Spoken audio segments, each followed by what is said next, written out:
शुक्लां ब्रह्मविचारसारपरमामाद्यां जगद्व्यापिनीं वीणापुस्तकधारिणीमभयदां जाड्यान्धकारापहां हस्ते स्फाटिकमालिकां विदधतीं पद्मासने संस्थितां वन्दे तां परमेश्वरीं भगवतीं बुद्धिप्रदां शारदां। श्री महागणाधिपतये नमः। श्री महासरस्वत्यै नमः। శ్రీ గురుభ్యో నమః. ప్రేక్షకులకందరికీ నూతన సంవత్సర శ్రీ విశ్వావసునామ సంవత్సర ఉగాది శుభాకాంక్షలు. ఈ కొత్త సంవత్సరంలో మీకు మీ కుటుంబ సభ్యులందరికీ కూడాను ఆయురారోగ్య ఐశ్వర్య సౌభాగ్యాలు అన్నీ కూడాను కలగాలని అని చెప్పేసి అధిష్టాన దేవత ఈ సంవత్సరము ఆదివారంతో ప్రారంభమవుతుంది కనుక ఆ సూర్య భగవానుణ్ణి ప్రార్థిస్తున్నాను. సూర్యుడు ఆరోగ్య ప్రదాత కాబట్టి ఆరోగ్యమే మహాభాగ్యం గనక మీ అందరికీ కూడాను ఆ సూర్యనారాయణుడి యొక్క అనుగ్రహం మూలకంగా ఈ సంవత్సరం మొత్తం కూడాను ఆరోగ్యము సుఖమయంగా జీవితం కొనసాగాలని మళ్ళీ ప్రార్థిస్తున్నాను. ఈ విశ్వావసునామ సంవత్సరము ఉగాది రాశి ఫలాలు తెలుసుకుందాం. ఈ సంవత్సరంలో 12 రాసుల వారికి అంటే 12 రాసుల వారికి మేషాది 12 రాసులు, మేషం మొదలుకొని మీనం వరకు ఈ సంవత్సరము 12 రాసులలో జన్మించినటువంటి వారికి ముఖ్యమైనటువంటి గ్రహాల యొక్క సంచారం మూలకంగా ఎలాంటి ఫలితాలు ఉండబోతున్నాయి, వాటి యొక్క ప్రభావము ఈ రాసులలో జన్మించినటువంటి వాళ్లకు ఎలా ఉంటుంది, వాళ్ళకి ఆ గ్రహాల మూలకంగా జనించేటువంటి దుష్ప్రభావం నుండి విముక్తులు కావడానికి ఎలాంటి పరిహారాలు చేసుకోవాలి, ఏ విధంగా మనము ఈ సంవత్సరాన్ని మలుచుకోవాలి, గ్రహస్థితిని మనం మన జీవితానికి ఏ విధంగా అన్వయించుకోవాలి అనేటువంటి విషయాల గురించి మనం చర్చిద్దాం, తెలుసుకుందాం. శ్రీ విశ్వావసు నామ సంవత్సరంలో కన్యారాశిలో జన్మించినటువంటి వారికి అంటే కన్యారాశి జాతకులకు గోచార ఫలితాలు ఎలా ఉన్నాయి ఈ సంవత్సరం మొత్తం కూడాను అనే విషయాన్ని తెలుసుకుందాం. ముఖ్యంగా కన్యారాశిలో ఏ నక్షత్రాలలో జన్మించినటువంటి వాళ్ళు ఉంటారు, ఏ పేర్లతో ఏ అక్షరాలతో ప్రారంభమయ్యేటువంటి వ్యవహారనామం కలిగినటువంటి వాళ్ళు ఉంటారు అనేటువంటి విషయాన్ని చూద్దాం. ఉత్తర ఫల్గుని నక్షత్రం 2, 3, 4 పాదాలలో జన్మించినటువంటి వాళ్ళు, హస్త నక్షత్రం 1, 2, 3, 4 పాదాలలో జన్మించినటువంటి వాళ్ళు, చిత్తా నక్షత్రం 1, 2 పాదాలలో జన్మించినటువంటి వాళ్ళందరూ కూడాను కన్యా రాశి కిందికి వస్తారు. అదేవిధంగా టో, పా, పి, పు, షణ్, నా, ఠ, పే, పో అనే అక్షరాలతో ప్రారంభమయ్యే వ్యవహారనామం కలిగినటువంటి వాళ్ళందరూ కూడాను కన్యారాశి కిందికి వస్తారు. అంతేకాకుండా కొన్ని ప్రత్యేకమైనటువంటి అక్షరాలు, ద్విత్వాక్షరాలు, ద్వంద్వాక్షరాలు, సంయుక్తాక్షరాలు ఇలాంటి అక్షరాలతో ప్రారంభమయ్యేటువంటి పేర్లు కూడాను కొన్ని కన్యారాశి కిందికి వస్తారు గనక, ఉదాహరణకి ఫణి, క్షేమేందర్, క్షేత్రపాలకుడు ఇలాంటి పేర్లు కలిగినటువంటి వాళ్ళందరూ కూడాను కన్యారాశి కిందికి వస్తారు. ఇక ఈ విశ్వావసు నామ సంవత్సరంలో కన్యారాశి జాతకులకు ఆదాయం 14, వ్యయం 2. ఆదాయం బాగా ఉంది, వ్యయం తక్కువగా ఉంది. కాబట్టి మీరు ఈ సంవత్సరము ప్లానింగ్ చేసుకున్నట్టయితే ప్రాపర్టీస్ కానివ్వండి, వస్తువులు కానివ్వండి, విలువైనటువంటివి చేయడానికి అవకాశాలు బాగా ఉన్నాయి. ఈ సంవత్సర అధిపతిని దృష్టిలో పెట్టుకున్నట్టయితే ఈ విధమైనటువంటి రేషియో మీకు ఉంది. 14, 2 ఆదాయం, 14, 2 వ్యయం. ఇక రాజపూజ్యం 6, రాజావమానం 6. రాజపూజ్యము రాజావమానం 2 కూడా సమానంగా ఉన్నాయి. గౌరవ మర్యాదలు, అప్రతిష్ట ఇవి రెండు కూడాను సమానంగా ఉన్నాయి కాబట్టి ఆ విషయంలో మీకు ఇబ్బంది లేదు. ఆదాయ వ్యయాలు బాగా ఉన్నాయి గనక కన్యా రాశి వారికి ఈ విషయంలో ఈ సంవత్సరం బాగా కలిసి వస్తుంది. ఇక ముఖ్యమైనటువంటి గ్రహాలు సంవత్సరం ఫలితాలపై ప్రభావాన్ని చూపించేటువంటి గ్రహాలు పూర్ణ శుభుడైనటువంటి గురువు, పాపి శనేశ్వరుడు, రాహుకేతువులు ఛాయాగ్రహాలు. ఈ 4 గ్రహాల యొక్క ప్రభావము, సంచారము చాలా ప్రభావాన్ని చూపిస్తుంది. కాబట్టి ఈ 4 గ్రహాలు ఏ విధంగా సంచరిస్తున్నాయి, ఏ ఏ స్థానాలలో సంచరిస్తున్నాయి, ఎలాంటి ఫలితాలు ఉండబోతున్నాయి అనేటువంటి విషయాన్ని మనం తెలుసుకుందాం. ముందుగా గురువు గత సంవత్సరము 1/5/2024 నుండి ఈ సంవత్సరం 14/5/2025 వరకు వృషభ రాశిలో సంచరిస్తున్నాడు.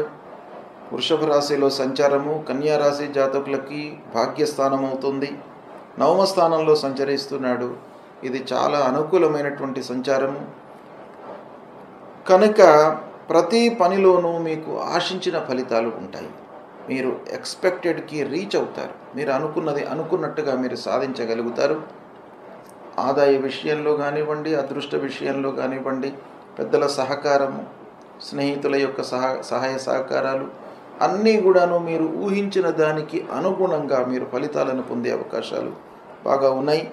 అన్ని విధాలుగా అభివృద్ధి కనబడుతుంది. రావాల్సినటువంటి డబ్బు సమయానికి చేతికి అందుతుంది. నూతన గృహ నిర్మాణాది కార్యక్రమాలు కూడాను చేపడతారు. కొత్త ఇల్లు కొనడము, వాహనం కొనడము, ప్లాటు, వ్యవసాయ క్షేత్రం కొనడము ఇలాంటివి కూడాను మీకు బాగా కలిసి వస్తాయి. అనుకున్నవి అనుకున్నట్టుగా మీకు కార్యసిద్ధి ఈ సమయం లోపల ఉంది. స్థిర చరాస్తులు కొంటారు. చేసేటువంటి వృత్తి వ్యాపారంలో బాగా అభివృద్ధి కనబడుతుంది. అన్ని రకాలుగా ఉద్యోగస్తులు, వ్యాపారస్తులు, కొత్త ఉద్యోగానికి ప్రయత్నం చేసేటువంటి వాళ్ళు, విద్యార్థులు చదువులో రాణించడము ఇలాంటివన్నీ కూడాను మీకు 14 మే 2025 వరకు బాగా కలిసి వస్తుంది. అనుకూలమైనటువంటి సమయం. ఇక 14 మే 2025 తర్వాత 18 అక్టోబర్ 2025 వరకు మిథున రాశిలో సంచరిస్తున్నాడు. మిథున రాశి సంచారము కన్యా రాశి జాతకులకు 10వ స్థానం అవుతుంది. 10వ స్థానంలో సంచరించడము గోచార రీత్యా ప్రతికూలం అయితే చతుర్థాధిపతి దశమంలో సంచరిస్తున్నాడు, సప్తమాధిపతి దశమంలో సంచరిస్తున్నాడు కనుక కొంతవరకు గురు అనుకూలంగానే ఈ కాంబినేషన్ మూలకంగా మనకు ఫలితాలు ఇచ్చే అవకాశాలు ఉన్నాయి. అయితే గోచార రీత్యా దశమంలో ఉన్నాడు కనుక వృత్తి స్థానంలో ఉన్నాడు. మనం చేసేటువంటి ప్రొఫెషను, పనులు, వృత్తికి సంబంధించినటువంటి స్థానం 10వ స్థానం. ఇలాంటి 10వ స్థానంలో గురువు చతుర్థాధిపతిగా సంచరిస్తున్నాడు కాబట్టి కొంత వ్యాపారము, వృత్తి లోపల ఆటంకాలు ఏర్పడతాయి కనుక మీరు కొంత కాన్సన్ట్రేషన్ చేయడము చాలా అవసరము. బ్లైండ్గా మీరు ఇన్వెస్ట్మెంట్స్ చేయకూడదు. అనాలోచిత పెట్టుబడుల మూలకంగా బాగా నష్టము వాటిల్లే అవకాశం గోచరిస్తుంది. వ్యవసాయదారులకు అనుకూలంగానే ఉంటుంది. ధాన్యము, పంట అనుకూలంగా ఉంటుంది. కానీ పశువులతో, నైబర్స్తో, ఇరుగు పొరుగు వారితో మీకు కొన్ని ఇబ్బందులు వాటిల్లే అవకాశాలు ఉన్నాయి. పని వారితో కూడాను మీకు మనస్పర్ధలు వస్తాయి. అనవసరమైనటువంటి ప్రయాణాలు చేయవలసి వస్తాయి. మామూలు పనికి కూడాను పదే 4 సార్లు వెళ్ళవలసి వస్తుంది. అసహనానికి గురి అవుతారు. భయము, భ్రాంతి ఇలాంటివన్నీ కూడాను మీకు కలిగేటువంటి అవకాశం ఈ సమయం లోపల ఉంది. స్నేహితులతో కలహాలు, ఆత్మీయులతో వైషమ్యాలు, అనాలోచితంగా మనము మాట్లాడడము, రియాక్ట్ కావడం మూలకంగా అపనిందలకు గురి కావడము, విమర్శలకు గురి కావడము ఇలాంటివన్నీ కూడాను ఈ 10వ స్థానంలో సంచరిస్తున్న సమయంలో మీకు గోచరిస్తాయి.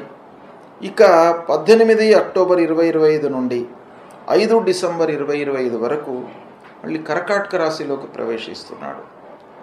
అతిచార రీత్యా కర్కాటక రాశిలోకి సంచరించి ఆ కర్కాటక రాశిలో అక్టోబర్ నుంచి డిసెంబర్ వరకు దాదాపు 2 మాసాలు ఉంటున్నాడు.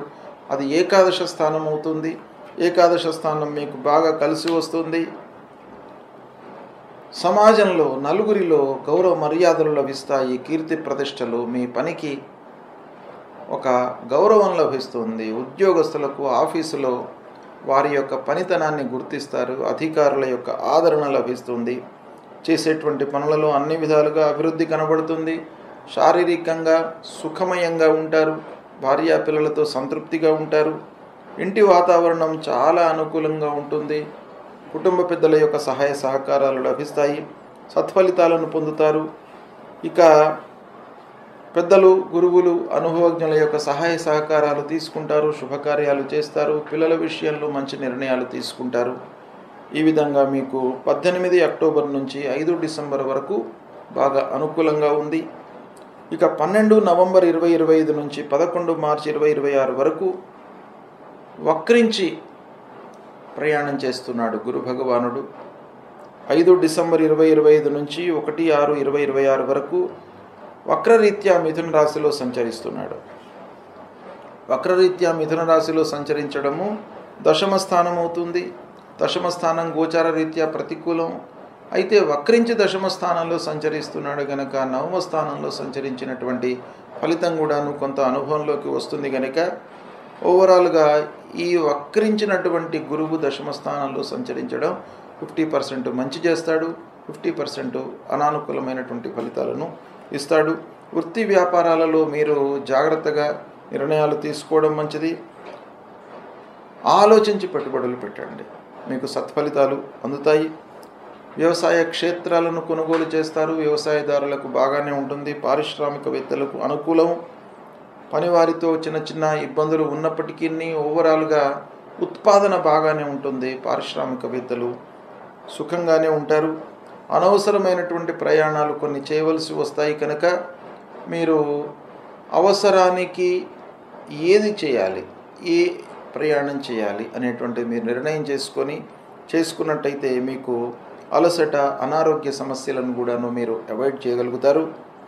ఇక మామూలు పనులకై పదే ఆలోచించవలసినటువంటి సమయం ఉంటుంది కనుక అనవసరమైన ఆలోచనలను పక్కన పెట్టండి.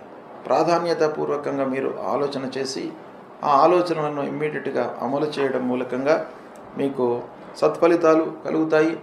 కొన్ని విషయాలలో అసహనానికి గురయ్యేటువంటి అవకాశాలు ఉన్నాయి. భయభ్రాంతులను కూడాను పొందుతారు కనుక వీటిని మీరు అధిగమించడానికి పనిపైన నిమగ్నంగా చేస్తూ ఉండండి. పనులలో ఆటంకాలు ఒక పక్కన ఉన్నప్పటికీ మీరు రెట్టింపు ఎఫర్ట్స్ పెట్టినట్టయితే వాటిని అధిగమిస్తారు. అపనిందలు గురి కావడానికి కూడాను అవకాశాలు ఉన్నాయి. ఈ విధంగా గురు ప్రభావము ఉంది. అయితే ప్రారంభంలో గురువు బాగానే ఉన్నాడు. మే నుండి అక్టోబర్ వరకు గురుస్థితి ప్రతికూలంగా ఉంది. తదనంతరం గురువు బాగున్నాడు. మళ్ళీ వక్రించినటువంటి గురువు కూడాను మీకు అనుకూలమైనటువంటి ఫలితాలనే ఇస్తాడు. కాబట్టి ఓవరాల్గా చూసినట్టయితే కన్యా రాశి వారికి గురు భగవానుడి యొక్క అనుకూలత ఉంది. ఇక రెండవ ప్రధానమైనటువంటి గ్రహ శనీశ్వరుడు ఈ సంవత్సరము శ్రీ విశ్వావసునామ సంవత్సరం మొత్తం కూడాను మీనరాశిలో సంచరిస్తున్నాడు.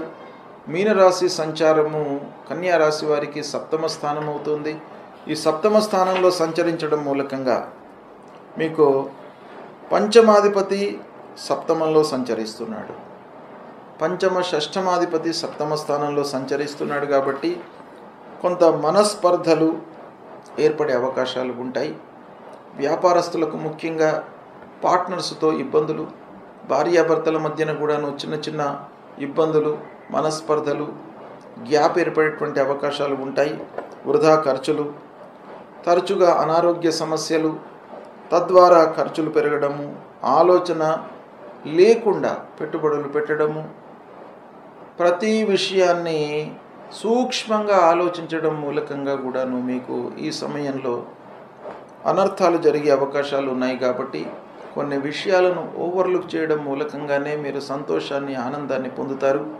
కాబట్టి ప్రతి విషయము అవసరం లేదు. మనకి ఏది అవసరమో ఆ విషయం గురించి ఆలోచించడము ఈ సమయంలో మనకు అవసరము. ముఖ్యంగా ఉద్యోగస్తులు తోటి వారితో అధికారులతో స్నేహంగా ఉండడానికై ప్రయత్నాలు చేయాలి.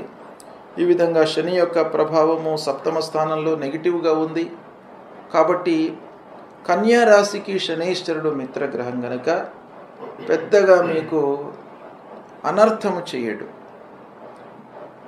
సప్తమ స్థానం గోచార రీత్యా ప్రతికూలమే అయినప్పటికీ మిత్రుడు అనర్థం చేయడు కాబట్టి తప్పకుండా మీకు 50% అనర్థం జరుగుతుంది. మిగతాది మీ ఎఫర్ట్స్ మూలకంగా దాన్ని మీరు రెక్టిఫై చేసుకోవడానికి అవకాశాలు ఉన్నాయి. ఇక రాహువు మరియు కేతువు. రాహు కేతువులు 10 అక్టోబర్ 2023 నుండి 18 మే 2025 వరకు సప్తమ స్థానంలో సంచరిస్తున్నాడు రాహువు.